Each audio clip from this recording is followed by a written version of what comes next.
We talked a little earlier about Michael Johns, and we contrasted the DNC versus the RNC. We had on John Burnett and David Eisenbach last week, and we showed you a video where on the DNC Zoom screen, where they have all these little people's faces clapping, there was duplicates all over the place. So they had to actually replicate people to make it look full, okay?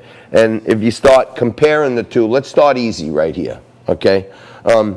Here, we've shown you some of the boring and dreary highlights from the DNC last week. It was a flub fest. Everything was taped.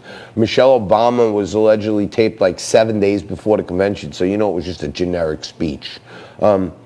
Take a look at, in our view, some of the best highlights from the RNC, which put on a display this week. I mean, an absolute display, if you ask me. All kinds of things were happening. Take a look at the RNC highlights in case you missed them. Very proud to be the nominee of the Republican Party.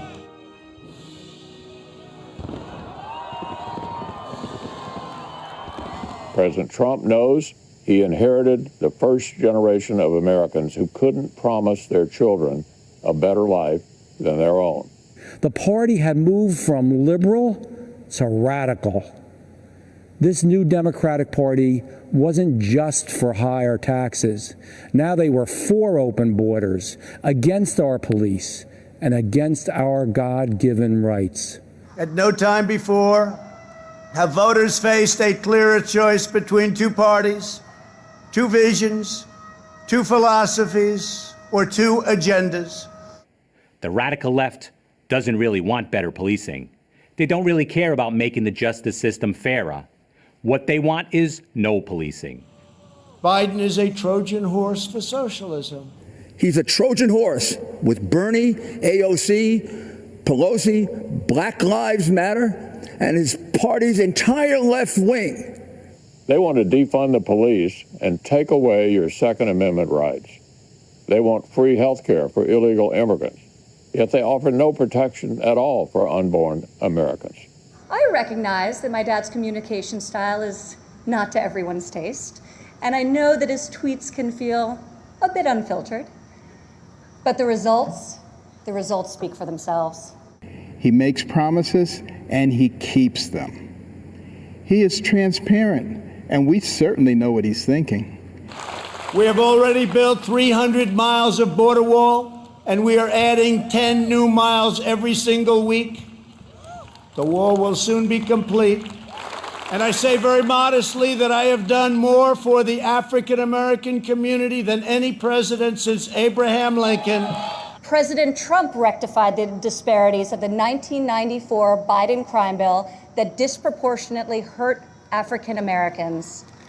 Biden's record is a shameful roll call of the most catastrophic betrayals and blunders in our lifetime.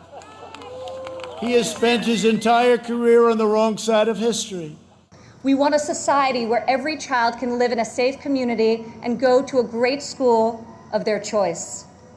Biden also vowed to oppose school choice and close all charter schools, ripping away the ladder of opportunity for Black and Hispanic children.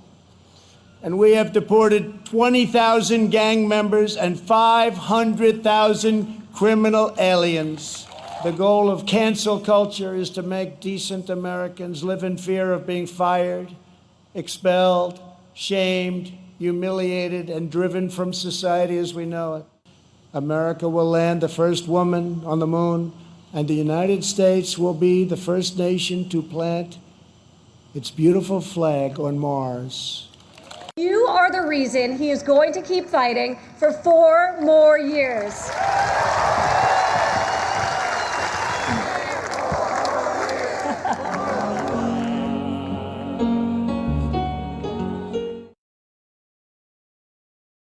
So those, to me, was some and you know, if you're looking for any themes, Joe Biden Trojan horse, Joe Biden Trojan horse.